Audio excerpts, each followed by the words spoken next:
Hi friends, இன்றைக்கி ஒரு சூப்பரான கருவாட்டு தொக்கு கருவாட்டு வறுவல் தான் நான் ரெடி பண்ணியிருக்கேன்.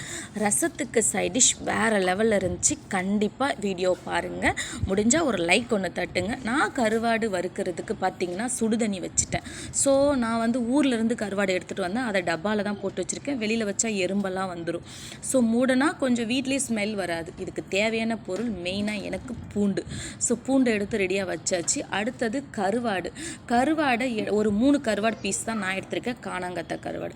இது மேலே சுடுதண்ணியை ஊற்றியாச்சு. சுடுதண்ணி ஊற்றி ஒரு 2 மினிட்ஸ், ரொம்ப நேரம் வச்சிடாதீங்க, கருவாடு பிரிஞ்சிடும். ஸோ அதுக்கப்புறம் கருவாட்டு மேலே இருக்கிற அந்த உப்பு, கருவாட்டில் இருக்கிற அந்த டஸ்ட்டு எல்லாமே வெளியில் வரட்டும். ஸோ கருவாட்டை நம்ம எந்த அளவுக்கு க்ளீன் பண்ணுறோமோ அந்த அளவுக்கு கருவாடு நல்லாவே இருக்கும் சாப்பிட்றதுக்கு. ஸோ இந்த மெத்தடில் நீங்கள் கருவாட்டு தொக்கு செஞ்சு கொடுத்தீங்கன்னா உங்கள் வீட்டில் இருக்கவங்க இன்னும் கொடுங்கன்னு சொல்லி கேட்டு வாங்கி சாப்பிடுவாங்க.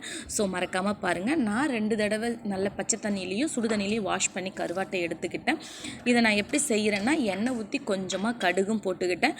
இதுக்கு பூண்டு எண்ணெய் கடுகு பொரிஞ்ச உடனே பூண்டு கொஞ்சம் உரிச்ச பூண்டு, கொஞ்சம் உரிக்காத பூண்டையும் நல்லா தட்டிக்கிட்டேன். அதையும் இதோட போட்டு எண்ணெயிலே போட்டு நல்லா வதக்கின பிறகு அடுத்தது 2 வெங்காயத்தை கட் பண்ணி வச்சுருக்கேன். அதையும் இதோட போட்டு நல்லா வதக்கிக்கோங்க. நல்லா வதக்கும் போதே வாசனை நல்லாவே வரும், அந்த பூண்டோட வாசனை.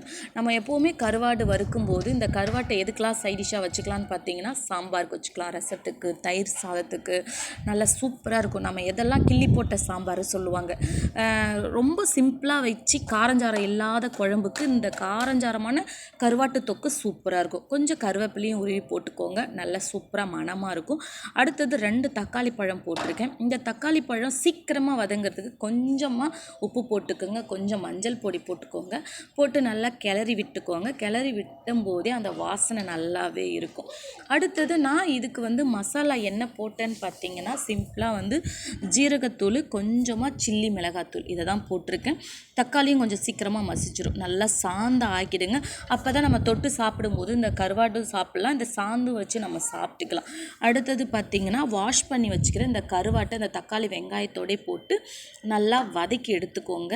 ஸோ உங்களுக்கு தேவைப்பட்டால் கொஞ்சமாக தண்ணி ஊற்றிக்கோங்க. அப்படி இல்லைன்னா தட்டு போட்டு மூடிடுங்க. அந்த மூடல் போடும் போதே அது ஓரளவுக்கு வெந்துடும். ஸோ நல்லா சூப்பராக எனக்கு ரெடி ஆகிடுச்சிங்க. ஸோ இப்போ இதுக்கு நான் கருவாடு வறுத்துட்டேன். இப்போ இதுக்கு நான் ரசம் ரெடி பண்ணணும், சாதம் வடிக்கணும். ஒரு பக்கம் என் பொண்ணு எனக்கு மேகி வேணும்னு சொல்லிகிட்டே இருக்கா.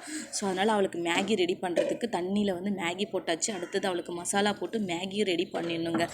ஸோ இப்போ பார்த்திங்கன்னா அடுத்தது நமக்கு மேகி ரெடி ஆகிடுச்சு. கருவாடு ஃபைனல் ஸ்டேஜுக்கு வந்துருச்சு. கொஞ்சமாக மல்லித்தழை இருந்துச்சுன்னா மல்லித்தழையும் இந்த கருவாட்டோட போட்டிங்கன்னா சொல்லவே தேவையில்லைங்க, டேஸ்ட்டு அல்டிமேட்டாக இருக்குங்க. ஒரு பக்கம் என் பொண்ணுக்கு ஹாப்பி, மேகி வந்துடுச்சு அப்படின்னு சொல்லிட்டு. ஸோ அவள் கையில் போயிட்டு மேகியும் கொடுத்துட்டேன். ரொம்ப ஹாப்பியாக, அம்மா எனக்கு சந்தோஷம்னு. அடுத்தது ஒரு பக்கம் உலையில் ரைஸ் வச்சுட்டேன். ஒரு பக்கம் ரசம் ரெடி ஆயிடுச்சு. இதுதாங்க எங்கள் வீட்டு சாப்பாடு. ரசத்துக்கும் இந்த கருவாட்டுக்கும் டேஸ்ட்டு அல்டிமேட்டாக இருக்கும். ரசத்தை ஊற்றி விட்டுட்ட பிறகு சாதமும் ஒரு பக்கம் வெந்துட்டு சூப்பரான சுவையான ரசம் ரெடி ஆயிடுச்சுங்க. எங்கள் வீட்டு சாப்பாடு இதுதாங்க. நீங்கள் என்ன மாதிரி சாப்பாடெல்லாம் செஞ்சு சாப்பிடுவீங்க? நீங்கள் கருவாடு எப்படி வறுப்பீங்கன்னு எனக்கு கமெண்ட் பண்ணுங்கள் ஃப்ரெண்ட்ஸ். முடிஞ்சால் என் வீடியோக்கு ஒரு சப்ஸ்கிரைப் பண்ணுங்கள். Bye bye.